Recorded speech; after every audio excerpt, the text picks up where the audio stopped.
पापा जी की डायरी से पाठ 26। पाठ 25 में हमने पढ़ा और सुना कि पापा जी ने जिक्र किया था कि कैसे बहुत साल पहले, माइग्रेशन से बहुत साल पहले, जम्मू में एक सब ऑफिस बन गया था गुरु महाराज का, जहां पे बाद में माइग्रेशन के बाद हवन भी हुआ था। और पापा जी ने जिक्र किया एक सपने का, जिसमें उन्होंने देखा था कि गुरु महाराज उनकी पीठ पर सवार होकर पापा जी को कहां कहां की सैर कराते हैं। पापा जी ने ये तो नहीं बताया कि कहां कहां की सैर कराई और उनको क्या दिखाया, मगर हम ये जानते हैं कि उनको दिव्य दर्शन कराए थे। आगे पढ़ते हैं पाठ 26 में।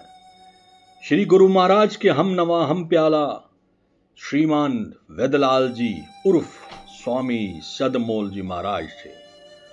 उनको गुरु महाराज यानी कि बबराज के कमालात, करामात और सिद्धियों का पूरी तरह से इल्म था। श्री गुरु महाराज के अंतर्ध्यान के बाद मैंने महसूस किया कि वो आमतौर पर श्री सदमोल जी महाराज में हमें किसी न किसी तरीके से उनकी खिदमत में हाजिर होने का हुक्म देते थे। इसलिए एक दिन मुझे बुलावा आया कि उनके घर हांजीवाड़ा में या हंजवोर पटन जिसको हम बोलते हैं, मैं हाजिर हो जाने को। ये बुलावा, ये हुक्म कैसे आया वो मैं यहां नहीं बता सकता। मैं जाने के लिए थोड़ा हिचकिचा रहा था कि ब्रजनाथ जी रहमा वाले हमारे घर तशरीफ ले आए। मेरी बात सुनकर उसने तस्दीक की कि वो भी वहां हंजव्योर जाने के लिए आए थे और शायद उनको भी कुछ इस तरह का बुलावा था। हम दोनों बस स्टैंड की ओर चल पड़े। ये एक अजीब सी इत्तेफाक की बात है कि हस्बे दस्तूर यानी कि आमतौर पर ऐसी मुहिमों पर जाते वक्त श्री ब्रजनाथ जी दास बुमई वाले हमेशा मिलते हैं और वो हम दोनों को सोपोर बस स्टैंड पर मिल गए। वो श्रीनगर जा रहे थे और वो भी हमारे हमराह चल दिए जब उनको ये पता चला कि हम कहां जा रहे हैं। गांव पहुंचकर हमें वहां एक और रिश्तेदार मिला। अब आप इत्तेफाक देखिए, उसका नाम भी ब्रजनाथ जी है और वो हमें उनके घर आने के लिए इसरार करने लगा। यानी कि जो हमें हिंजवाड़ा के ब्रजनाथ जी मिले वो कहने लगे कि उनके घर आ जाएं। जब हमने उनको बताया कि हम सदबब महाराज के दर्शन को जा रहे हैं तो उन्होंने हमें बताया कि सदबब जी बहुत बीमार है। उन्हें रात भर 15 ग्लूकोज की बोतलें चढ़ाई गई है। इलाज के लिए श्रीनगर से एक डॉक्टर बुलाया गया है। उनको बहुत ज्यादा लूज मोशन यानी कि डायरिया यानी कि दस्त की बीमारी लगी है। वो इतने कमजोर हो गए हैं कि बोल भी नहीं पा रहे हैं, ना ही हिल डुलने के काबिल है। हमने ऐसे ही मजाक में कह दिया, कोई बात नहीं, हम उनको बात करा देंगे। श्री सदबब के घर पहुंचकर देखा कि वो बिस्तर पर पड़े हुए हैं, बेहोश से लग रहे हैं। सूरत देखकर भी लग रहा था कि बहुत कमजोर है। हम वहीं बैठे इंतजार करते रहे। करीब 3 घंटे के बाद उन्होंने उठने की चाहत जाहिर की, लेकिन तीमानदारी करने वालों ने मना किया। ताहम मैंने आगे बढ़कर अर्ज किया कि जब बब महाराज को बैठने की ख्वाहिश है तो बिठा दीजिए, बिस्तर पे वहां पे कुछ तकिए रख लीजिए। तब सदबब महाराज ने सिर से हां का इशारा किया कि जो मैं कह रहा था, और हम तीनों ने उन्हें बिठाकर और आगे पीछे तकिए, गिलाफ वगैरह लगा दिए और उनको बैठने के काबिल बना दिया। मगर कमजोरी इतनी थी कि मुश्किल से हाथ भी हिला पा रहे थे। थोड़ी देर के बाद मैंने उनके चरण कमलों को दबाना शुरू किया। बहुत आहिस्ता आहिस्ता से दबा रहा था। उनके सेवाकारों ने हमें चरणों को दबाने से मना किया क्योंकि उनके पैरों में सूजन थी।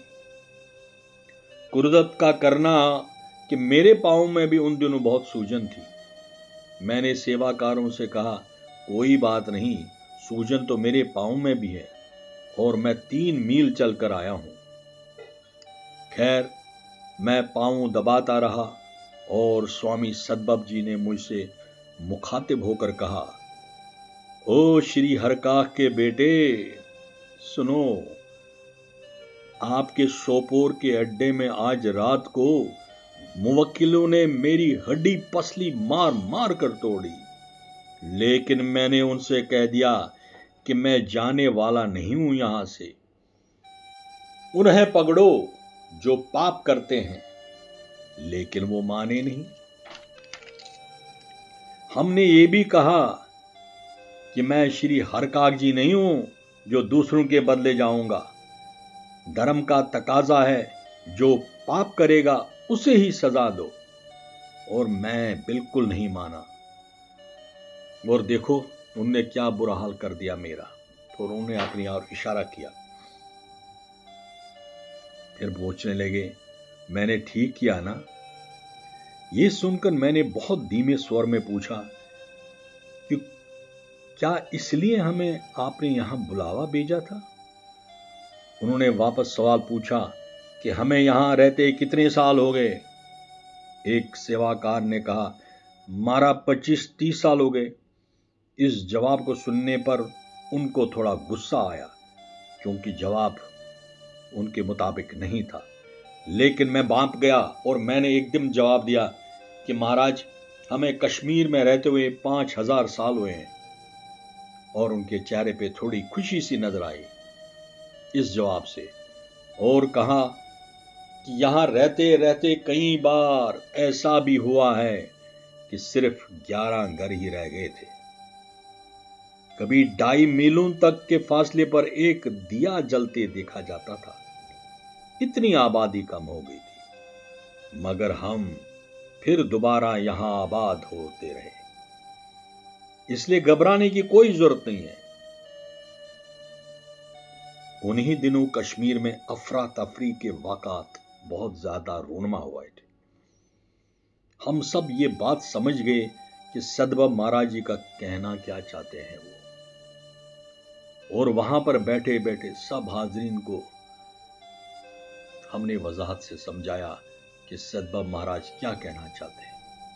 खैर, बब महाराज ने प्रसाद वगैरह बांट दिया और हमें जाते वक्त ये बातें याद रखने को कहा। लेकिन मुझे एक ही बात याद रही। उसने सदबब महाराज ने जो सपने में जाना नहीं माना था, पता नहीं उसका मतलब क्या है और क्या होना है। क्या इस कश्मीर का होना है, क्या हाल होगा, और इस कश्मीर का क्या हल होगा। यही बातें करते करते मैं और बृजनाथ जी रामा वाले सोपोर वापस आ गए और बृजनाथ जी दास श्रीनगर की ओर रवाना। हालात और वक्त के साथ हम ये बातें भूल गए। 2-3 साल के बाद श्री सदबब महाराज भी निर्वाण पा गए, और सदबब महाराज के कहे अनुसार अब हम रिफ्यूजी की तरह जम्मू पहुंचे हैं। यहां पर हम तीनों मिले, यानी कि पापा जी और 2 बृजनाथ जी, वो रामा वाले और बुमई वाले। तो हमें श्री सदबब की बात याद आई, जिसमें उन्होंने वाज़े तौर पर कहा था कि हमें फिर से कश्मीर से हिजरत यानी कि माइग्रेशन करनी है। लेकिन उनकी याद जब उनकी बात हकीकत बनकर सामने आई, अब समझ आया। और आज 10 साल पूरे हो गए हैं। पापा जी ये डायरी के पन्ने लिख रहे हैं 6 अप्रैल 2000 को। हमें यहां जलाए वतनी में अब रहना पड़ता है, जम्मू में। उनका ये कहना कि हम मुताबिक साबिका आजकल के आफतकाल के बाद फिर कश्मीर में आबाद होंगे, शायद अभी वो वक्त नहीं आया, और कब आएगा हमें ये भी नहीं पता। इन हालातों को देखकर तो नहीं कोई भरोसा होता कि ये जल्दी आ जाएगा। बस अपने आप को तसल्ली देते हुए नजर आते हैं। लेकिन गुरु महाराज की ये बात तसल्ली का मौजब है, यानी कि रीजन है कि हमें यहाँ दावत पर आए हैं। यानी कि जो गुरु महाराज हरबब महाराज ने ब्रिजनाथ जी को सपने में बोला था कि हमें मतलब हिंदुओं को जाना है कश्मीर से बाहर दावत पे, तो पापा जी लिखते हैं कि यही एक तसल्ली है कि वापस जाना है, क्योंकि दावत पे आए हैं, घर तो वापस जाना है। 7 अप्रैल 2000 को पापा जी डायरी के एक और पन्ने लिख रहे हैं, आज से 10 साल कबल मैं 7 अप्रैल 1990 की रात को कश्मीर छोड़कर भाग आए थे। आज 10 साल पूरे हुए। आज दिन भर तबीयत में क्रोध की मात्रा ज्यादा रही। कोशिश करने के बावजूद आखिर ये चिड़चिड़ाहट हम पे थोड़ी देर के लिए गालिब हुई। इसके कई कारण हैं। अव्वल तो हम बुढ़ापे में मामूली सी नासाजगी तबीयत में है तो बच्चों की तरह जुलजुलाहट सवार होती है। दूसरा, जरा सी मेहनत करने पर और जो कुछ उसमें कामयाब नहीं होते हैं बाद में, तो ये भी एक वजह है कि हो सकता है इस तरह की तबीयत में चिड़चिड़ाहट आते हैं। और वतन की जुदाई, ये भी हो सकता है। वतन की जुदाई और उसकी याद जब आती है तो चिड़चिड़ाहट मच जाती है। लेकिन शुक्र है कि जल्दी ही श्री गुरु महाराज की तरफ याद आते ही शांति आकर मन में विराजमान हुई। हुआ यूं कि 25-26 मार्च को हमारे यहां हस्बे दस्तूर गुरु महाराज का यज्ञ रचाया गया था। आज मेरे भांजे और भतीजी घर आए थे। उन्होंने यज्ञ का प्रसाद मांगा और नवी देते देते मेरे मुंह से उन दोनों के लिए शांति का आशीर्वाद निकला और मैं खुद भी पूर्ण शांति महसूस करने लगा। गो सेहत अभी भी नासाज थी, मगर अंदर शांति सी महसूस करने लगा। गुरु महाराज इस बात पर जोर देते थे कि दूसरों की बुराई कभी न करना, इसके बदले अपने अंदर के अवगुणों को हरदम परखो कि कितना झूठ बोला है, कितना अहंकार के घेरे में आए हैं और किसकी कितनी चुगली की है। ये भी परखो कि मन में किसी के खिलाफ बैर और हसद तो नहीं।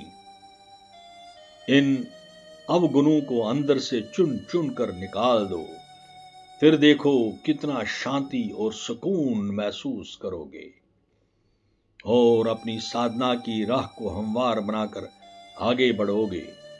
इस राह पर कदम कदम पर इम्तिहान है। मुंह में गुरु शब्द हो,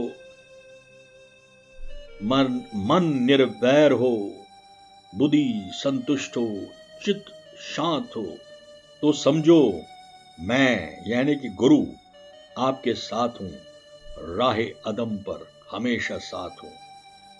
ये श्री गुरु महाराज के वचन है। शरण शरण शरण श्री सतगुरु, आपकी शरण। गुरुदेव की जय हो। आज के लिए इतना ही। जय हो हरबब महाराज की, जय हो पापा जी महाराज की, जय सदबब महाराज की, जय सब संतों की जयकार। जय हो मेरे स्वामी सत्य साईं बाबा की।